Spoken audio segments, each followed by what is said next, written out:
Assalamualaikum warahmatullahi wabarakatuh. A'udzubillahi minasyaitonirrajim. Bismillahirrahmanirrahim. Balil insanu ala nafsihi basyirah. Bahkan manusia menjadi saksi atas dirinya sendiri. Nafsihi basyirah. Hawa nafsu yang besar yang memuncak itu akan menjadi saksi. Karena memang kita sudah mentelaah beberapa ayat yang sudah kita telah bahwa terkadang Allah menghukum mereka bagi mereka yang melampaui batas. Makanya di sini dikatakan nafsihi basyirah, hawa nafsu yang besar, hawa nafsu yang memuncak itu akan menjadi saksi. Di banyak tafsir dikatakan bahwa nanti kelak kita ini seperti film-film kartun, film-film cemen. Tangan berbicara, kaki berbicara. Bukan hanya mulut, mata berbicara. Menjadi saksi atas setiap apa yang dulu kita perbuat, apa yang dulu kita lakukan. Namun ketika ada kata nafsihi basyiro adalah pemuncakan hawa nafsu itu yang membuat seluruh anggota tubuh kita bisa saja jadi berbicara, seperti dia memiliki mulut, tangan berbicara, kaki berbicara. Kakinya dilangkahkan kemana, tangannya dilangkahkan kemana. Karena memang pada saat setiap rata-rata 99% manusia itu setiap dia dalam kondisi kepepet, segala cara akan dilakukan. Apalagi di sini terlihat api yang sangat besar di depannya, yang kelak akan menjadi tempat dia bernaung selama-lamanya.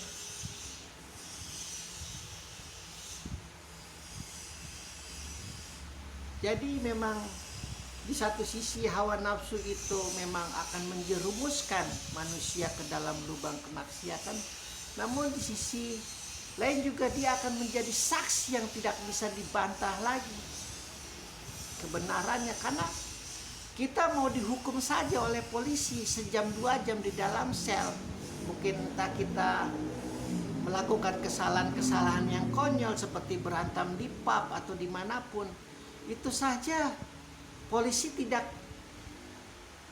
serta-merta langsung memponis dia suruh nginep dulu di sel itu sehari semalam. Tidak, harus ada pembuktian, harus ada bukti, harus ada saksi segala macamnya.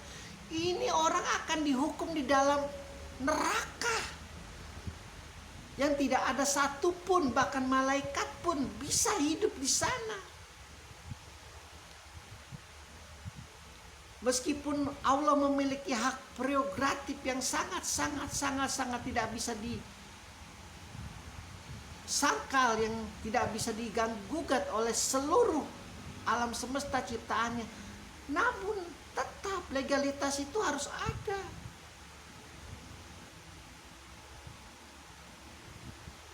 Seintelektual kita, S3, S4, S mambo, S pocong, S segala macam itu kita punya titel. Allah itu maha titel, gak perlu diajarin lagi kalau masalah tentang bagaimana cara dia menghukum manusia. Allah berjanji hawa nafsumu yang berlebihan itu akan menjadi saksi dan akan menjalar ke tanganmu, akan menjalar ke kakimu, akan menjalar ke matamu, akan menjalar ke telingamu, bahkan akan menjalar ke kulitmu ketika engkau menyangka engkau telah melakukan kemaksiatan, ketika engkau menyangka telah melakukan kemudaratan. Nahi mungkar yang sangat berlebihan akan menjadi saksi. Makanya dikatakan kan, aku dekat dengan Tuhan, aku dekat dengan Tuhan. Tapi nafsu besarmu itu tidak bisa engkau tutupi di hadapan Allah, di hadapan malaikat penjaga nerakanya. Bahkan ahli irfan, ahli hakikat, ahli tasawuf itu banyak meyakini bahwa surga dan neraka pun adalah makhluk. berjiwa, bernyawa, memiliki hak untuk meneriaki siapa saja yang berhak memasuki tempatnya, baik itu pahala yang terbaik juga atau pahala yang terburuk di neraka.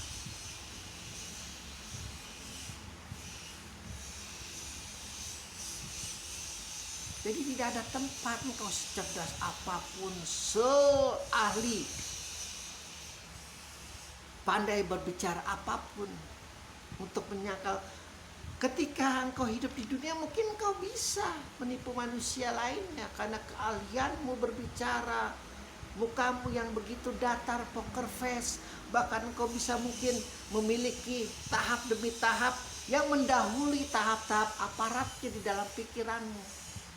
Engkau sudah mendeteksi kejahatan-kejahatanmu ini akan lari kemana jika engkau dikejar oleh aparat penegak hukum. Di sana tidak bisa. Nafsihi basirohmu itu yang akan menjadi saksi. Di situ gunanya hawa nafsu di hadapan Allah bersaksi. Meskipun aku sering melalaikan panggilanmu, meskipun aku sering tidak mau bersujud, mau menghadapmu ketika aku pertama kali menciptaku, bahkan engkau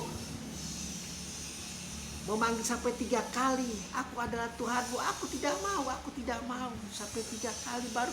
Namun di sini kebaktianku tunjukkan kepadamu. Orang ini sangat layak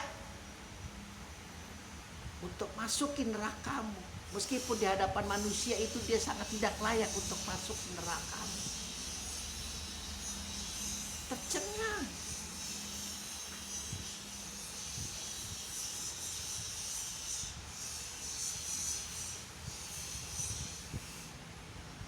Manusia pada saat itu adalah diberitakan tentang apa yang dikerjakan dan apa yang dilalaikan di ayat sebelumnya. Lalu juga dia akan menjadi saksi atas dirinya sendiri.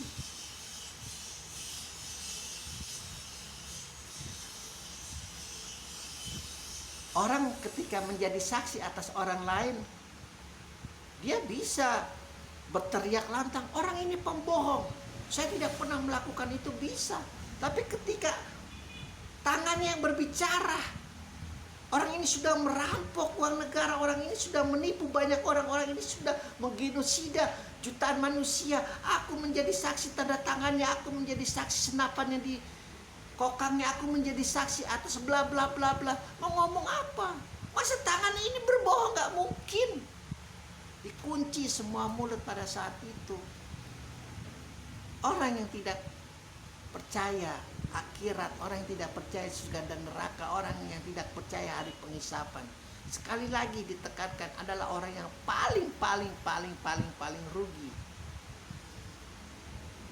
Karena di sanalah tempat, wahai engkau yang telah bekerja keras untuk menemuiku, sekarang saatnya engkau menemuiku.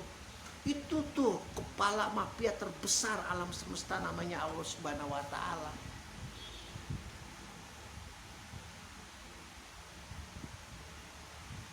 Bosnya kalau sudah ngomong kayak begitu, bos itu tuh yang katanya 9 naga, tai kucing segala macam itu, gak ada apa-apanya.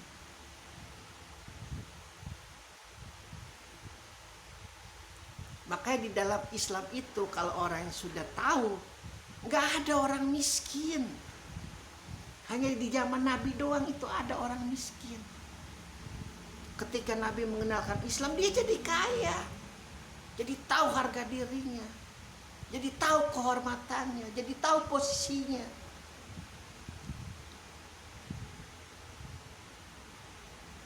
Yatim dan miskin, anak miskin dan anak yatim itu hanya di dalam dunia narasi, di dalam dunia dokumen itu mau tidak mau memang harus ada. Tetapi di dalam logika hakikat itu sudah tidak ada lagi ketika Nabi sudah keluar. Semoga dipahami hal itu. Karena kita akan menjadi saksi atas diri kita sendiri nanti. Betapa bejatnya kita, betapa hinanya kita. Alhamdulillahirrabbilalamin.